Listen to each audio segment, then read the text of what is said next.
I feel better already.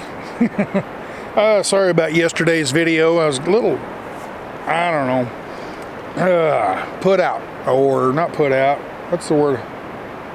Discouraged, I guess. I was hoping so much for Skagway. I was thinking, man, that's going to be a beautiful town, so much history to check out.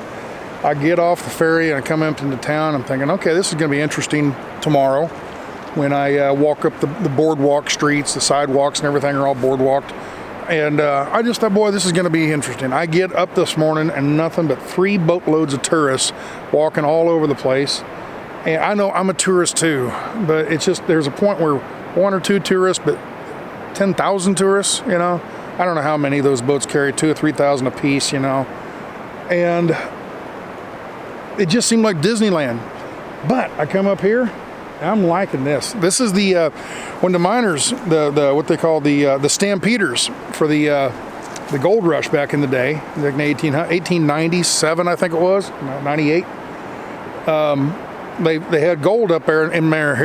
There's gold in them there hills. Well, this is when they got off of Skagway, they had to come through this pass right through here, and you can see it's a deep ravine and everything. And if you look right, let me see if I can find it here. Right, not the railroad, down about right in here. There you go, right there. Okay, there's an old pack mule train road that they built first. They built that, and then right after that, the next year, they started building the railroad. And the guy that built that, he says, man, I put all this money into it. So he bails and sells it, and it basically was a good road to supply the railroad to get the railroad built. And then after that, they abandoned it.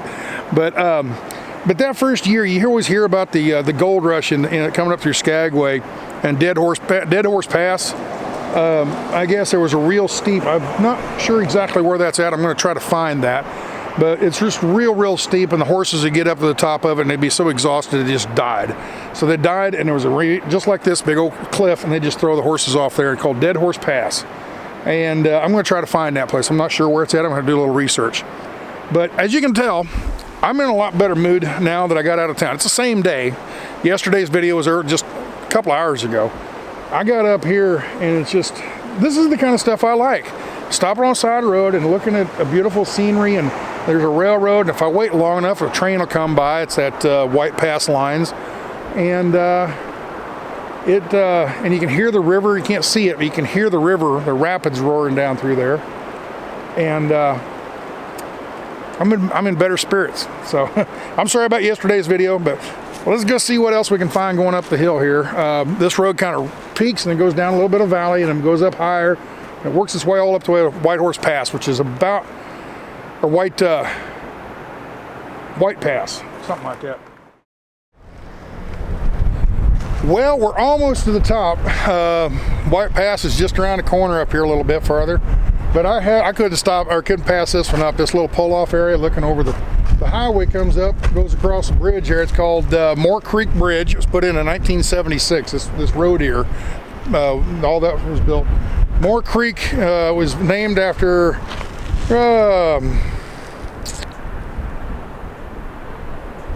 Captain William Moore, who explored the White Pass. He was the one that founded Skagway. So anyway, you'd think they'd called it Moore, wouldn't you? Called it Skagway for some reason. But anyway, I'm thinking this is the Dead Horse Pass. I don't know that yet, but it looks like this is probably where it would be, because you can come up through this valley, and then right here it's just real steep. Either that valley or gonna up over here. It's just real steep, and that's where all the horses died going up, you know, that real steep incline. So I'm going to do a little bit more research and find out whether I'm right on that. But anyway, it's just beautiful up here. I mean, here we go again, Alaska. You're doing it. You're doing it to me. It's just, oh my. But anyway, the miners, they was the stampeders for the gold rush. They would have got off the boat in Skagway, and then they'd worked their way up this little valley up here we've been driving up, and would have come in here and then up over the top. And I don't know. We'll go around the corner and see what's around the next corner here. But I'm thinking this is Dead Horse, but I'm not sure on that. So let's go find out for sure. All right, we made it to the top. Right over here, just around that corner, is the customs, the Canadian Customs. going into Canada. So right here is about the international border. I got here and there was a tour bus, one of those shorty buses, and I asked the lady that was running the tour bus, where's the Dead Horse Pass or Dead Horse? She said it's Dead Horse Gulch. She said you can't get there by road. It's when we came up, the road kind of went this way, and there was another pass that went the other way, and it's up in there. And so you can't get there by vehicle. You'd have to pack in, and I'm not going to do that. But the railroad kind of goes over close to it, she said, but the road comes this way. So anyway, we're at the top, and it's raining or sleeting or almost snow. I mean, it's not going to be snow, but it's when it hits the windshield, you can see the crystal in it, and it melts. So I would imagine up on top of the mountain up there, it is snowing, but it's starting to come down a little bit here. So anyway, I'm going to turn back around and go back down to Skagway for the night and go find a tavern to go talk to the locals once the tour boats go and when the tour ships go, and see if I can learn a little bit and see what I can get into. How's that sound? So let's head back down the hill.